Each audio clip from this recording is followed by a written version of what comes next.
గురూజీ 72 గంటల్లోనే ఫోన్ లోని అద్భుతమైన జ్యోతిష్య పరిష్కారం చూపిస్తారు. నమ్మండి, నమ్మకపోండి, ఇది నిజం. శ్మశాన కాళి రుద్ర చౌడీదేవి ఆరాధకులు నంబర్ 1 వశీకరణ స్పెషలిస్ట్.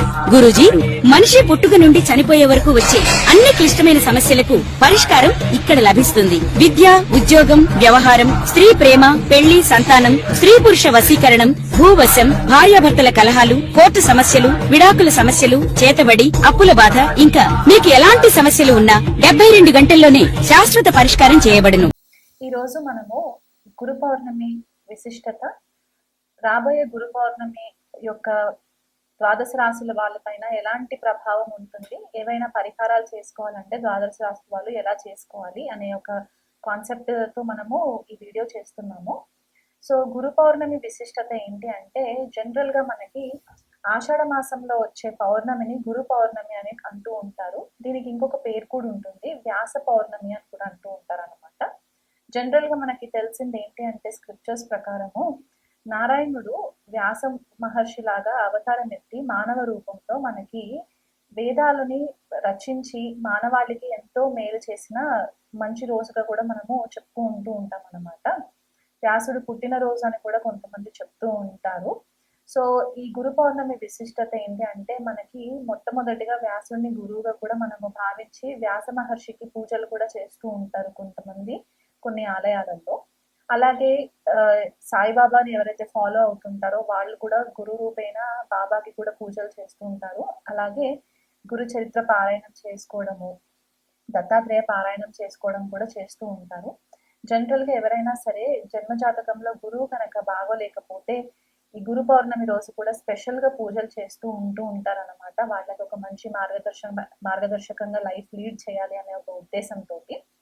సో మనకి ఈ తిథి నక్షత్రాల ప్రకారం చూసుకుంటే కనుక గురు పౌర్ణమి సామాన్యంగా మనకి పూర్వాషాఢ నక్షత్రము లేకపోతే ఉత్తరాషాఢ నక్షత్రంలో వచ్చేలాగా ప్రతిసారి కూడా ఇలాగే అవుతూ ఉంటుంది అనమాట. అంటే ఆషాఢ మాసంలో పౌర్ణమి రోజు పూర్వాషాఢ నక్షత్రం గాని ఉత్తరాషాఢ నక్షత్రం గాని ఉంటుంది అనమాట.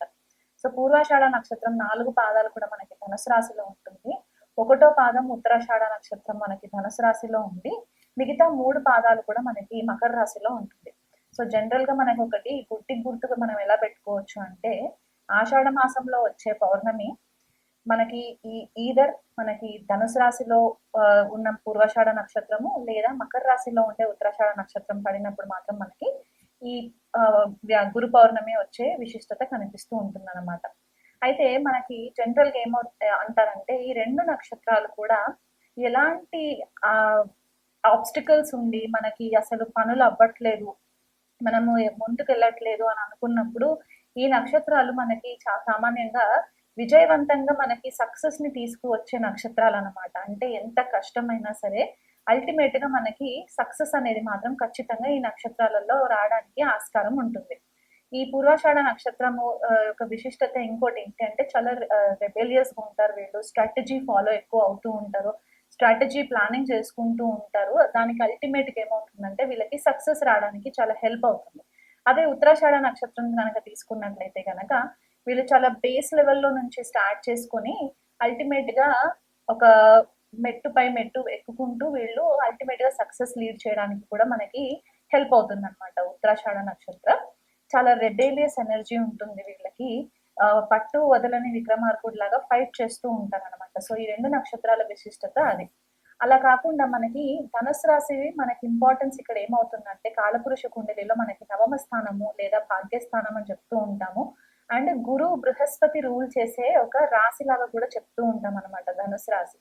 సో ఇక్కడ మనకి మెయిన్ గా టీచింగ్స్ ఏం కనిపిస్తాయంటే, గురు యొక్క ఆశీర్వాదము లేదా తండ్రి యొక్క ఆశీర్వాదము, గురువు కానీ తండ్రి కానీ వాళ్ళు మనకి ఒక మార్గదర్శకమైన బాటలో మనకి నడిపించడానికి వాళ్ళు నేర్పే మంచి మాటలు, మన ధర్మానికి సంబంధించి మతానికి సంబంధించి ఏవైతే మనకి నైతిక విలువలు ఉంటాయో అవన్నీ కూడా మనకి ధనుసు రాశి నుంచి ఉంటాయి అన్నమాట.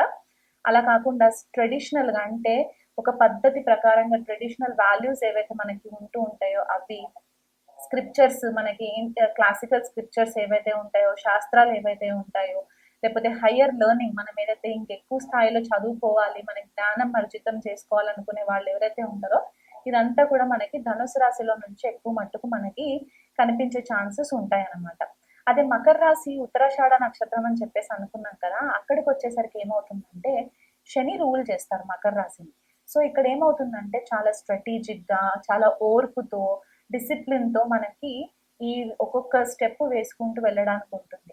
ఇప్పుడు ఇక్కడ ధనుసు రాశికి వస్తే మనకి ధర్మబద్ధంగా ఎలాగైతే ఉంటామో, మకర రాశికి వచ్చేసరికి న్యాయబద్ధంగా మనము లైఫ్ లీడ్ చేయడానికి, సక్సెస్ ఓరియంటెడ్ గా ఉండడానికి, మనకి ఎథికల్ మారల్ వాల్యూస్ ఉండడానికి కూడా మనకి చాలా మట్టుకు ఈ నక్షత్రాలు హెల్ప్ చేస్తాయి.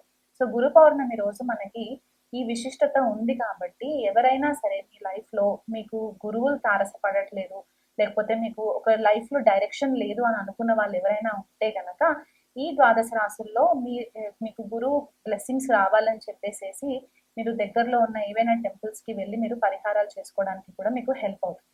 అలా కాకుండా మనకి జనరల్ గా గురువు 8 రకాలుగా చెప్తూ ఉంటారు. అంటే మనకి 8 రకాల గురువులు ఉంటారు అనమాట.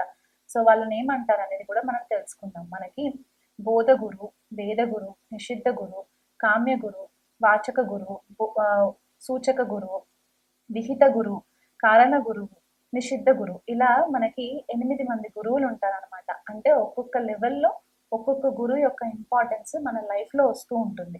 సో ఈ 8 రకాల గురువులలో మెయిన్ గా మనకి అల్టిమేట్ రిజల్ట్ వచ్చే గురువు ఎవరు ఇస్తారు అని అంటే కారణ గురువు ఇస్తారు అనమాట. ఎందుకు కారణ గురువు ఇస్తారు అని అంటే మనం ఈ జన్మ ఎందుకు ఎత్తాము, ఈ జన్మలో మనం ఏవైనా మంచి పనులు చేసిన తర్వాత మన ఆత్మ యొక్క హయ్యర్ కాన్షియస్నెస్ చైతన్యం ఎంతవరకు వెళ్తుంది, మన స్పిరిచువల్ పర్పస్ ఏంటి, మన ఆత్మ యొక్క పర్పస్ ఏంటి అనే ఒక జ్ఞానాన్ని మనకి అర్జితం చేయడానికి మనకి కారణ గురువు చాలా ఇంపార్టెంట్ అయిపోతారు అనమాట. మిగతా గురువులందరూ కూడా మనకి పుట్టినప్పటి నుంచి ఒక్కొక్క స్టెప్ మనకి ఎదుగుతున్న కొద్దికి మనకి హెల్ప్ అవుతూ ఉంటుంది. కాకపోతే అందరి లైఫ్ లో మనకి ఫస్ట్ ఇంపార్టెంట్ గురువు మనకి తల్లి అవుతుంది కాబట్టి మదర్ మనకి ఫస్ట్ గురువు అవుతారు, తర్వాత తండ్రి సెకండ్ గురువు అవుతారు, తర్వాత మనకు వచ్చే స్కూల్లో టీచర్స్ అవ్వచ్చు, మన మెంటర్స్ అవ్వచ్చు, కాలేజ్కి వెళ్ళిన తర్వాత మన లెక్చరర్స్, ప్రొఫెసర్స్ ఎవరైతే ఉంటారో వాళ్ళు గురువులు వస్తూ ఉంటారో. ఆధ్యాత్మిక మార్గంలో ఉండే గురువులు వేరే రకంగా ఉంటారు కాబట్టి ఈ గురువు రూపేణ మనకి అందరి నుంచి మనకి ఏవైనా మంచి మాటలు నేర్చుకోవడానికి, మనలో ఉన్న చీకటిని తొలగించి లైఫ్ ని ఒక వెలుగులోకి తీసుకెళ్లడానికి గురువు యొక్క ప్రాముఖ్యత చాలా ఇంపార్టెంట్ ఉంటుంది. కాబట్టి ఈ గురు పౌర్ణమి విశిష్టతని బట్టి ద్వాదశ రాశుల వాళ్ళకి ఎలాంటి పరిహారాలు చేసుకుంటే బాగుంటుందో ఈ వీడియోలో చెప్తాను. ఇప్పుడు మేషరాశి వాళ్ళకి ఈ గురు పౌర్ణమికి సంబంధించి గురుగ్రహము ఏ భావాలకి ఆధిపత్యం వహిస్తారు, జన్మ జాతకంలో గురు యొక్క కాంబినేషన్స్ ఎలా ఉన్నాయి, మీరు ఎలాంటి పరిహారాలు చేసుకోవాలో చూద్దాము. మేషరాశి వాళ్ళకి లేదా మేష లగ్నం వాళ్ళకి గురువు భాగ్యస్థానాన్ని అండ్ వ్యయస్థానాన్ని కూడా రూల్ చేస్తారన్నమాట. ఒక భాగ్య త్రికోణము అండ్ మోక్ష త్రికోణం అని కూడా అంటూ ఉంటారు.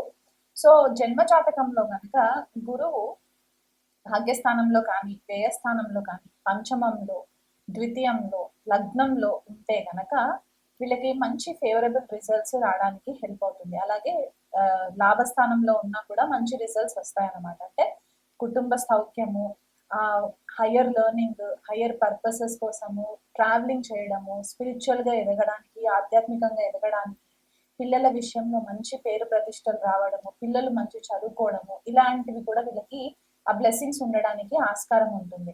ఒకవేళ ఇదే భాగ్యాధిపతి వ్యయాధిపతి కనుక షష్ట అష్ట వ్యయ భావాలలో ఉంటే గనక కొద్దిపాటిగా ఆరోగ్య రీత్యా ఇబ్బందులు రావడము, ఆకస్మికంగా గొడవలకి తావివ్వడము, కోర్టు కచేరీలు ఇలాంటి వాటిల్లో కొద్దిపాటిగా డిస్టర్బెన్సెస్ రావడానికి కొద్దిగా ఆస్కారం ఉంటుంది. దీర్ఘకాలిక రోగాలు ఇలాంటివి వచ్చే పాసిబిలిటీస్ కూడా ఉంటాయన్నమాట ఒకవేళ దుష్టాన హౌసెస్ లో ఉంటే కనుక. సో అది కాకుండా ఒకవేళ గురువు వక్రి అయినా, లేకపోతే అస్తంగత్వం పొందిన, పాపగ్రహాలతో కూడిన అంటే రాహుతో కానీ, కేతుతో కానీ, శనితో కానీ గురువు కనుక ఉన్నట్లయితే కనుక జన్మ జాతకంలో యుతి నుండి ఇలాంటి వాళ్ళకి గురు బలము కాస్త లోపించినట్టు మనము చెప్పడానికి వీలుంటుంది అనమాట. సో ఇలాంటి వాళ్ళు నిత్యం ఏం చేసుకోవాలంటే ఈ గురు పౌర్ణమి రోజు మొదలు పెట్టుకున్నా సరే ప్రతి రోజు కూడా గురువు యొక్క మంత్రం, బీజ మంత్రం ఉంటుంది. ఆ బీజ మంత్రంని ఒక 108 సార్లు పారాయణం చేసుకోవడము, లేకపోతే నవగ్రహ స్తోత్రాలలో గురువు యొక్క స్తోత్రం కూడా ఉంటుంది కాబట్టి అదైనా సరే ఒక 108 సార్లు స్తోత్రం చేసుకోవడము. గురువారం రోజు పసుపు కలర్ బట్టలు వేసుకోవడము, అలా వేసుకొని ఏదైనా దగ్గరలో ఉన్న దక్షిణామూర్తి ఆలయానికి విజిట్ చేయడము, లేకపోతే సాయిబాబా ఫాలోవర్స్ ఎవరైతే ఉంటే కనుక సాయిబాబాకి పూజలు చేయించుకోవడము, మళ్ళీ మనకి దత్తాత్రేయ స్వామి పారాయణం చేసుకోవడము, దత్తాత్రేయ స్వామి ఆలయాలకి విజిట్ చేయడము. మనకి గాన్గాపూర్ లో కూడా దత్తాత్రేయ స్వామి టెంపుల్ ఉంటుంది కాబట్టి అక్కడికి కూడా మీరు విజిట్ చేసినట్లయితే గనక మీకు మంచి రిజల్ట్స్ వస్తాయి. మీ లైఫ్ లో గనక ఎవరైనా మీరు గురువు రూపేణ వాళ్ళ గైడెన్స్ కోసము ఎదురు చూస్తున్నట్లయితే కనుక గురువు యొక్క బ్లెస్సింగ్స్ కోసము ఖచ్చితంగా పాద సేవ చేసుకుంటూ ఉండాలి. గురువు యొక్క బ్లెస్సింగ్స్ మనకి ఎప్పుడు ఎక్కువ వస్తాయంటే మనం ఎప్పుడైతే పాద సేవ చేస్తామో, పెద్దల పట్ల గౌరవంగా ఉంటామో, గురువుల పట్ల గౌరవంగా ఉంటామో, మనకు అలాంటి టైమ్స్ లో మనకి బ్లెస్సింగ్స్ అనేవి రావడానికి ఆస్కారం ఎక్కువ ఉంటుంది. అలాగే 12 ఏళ్ళు లోపు పిల్లలు ఎవరైనా ఉంటే కనుక అనాథ శరణాలయాల్లో వాళ్ళకి బట్టలు ఇవ్వడం కానివ్వండి, లేకపోతే ఒక పూట మీల్స్ అరేంజ్ చేసి వాళ్ళకి భోజనం పెట్టడం కానీ ఇలాంటివి చేస్తే కూడా మీకు గురువు యొక్క అనుగ్రహం పొందడానికి ఛాన్స్ ఉంటుంది.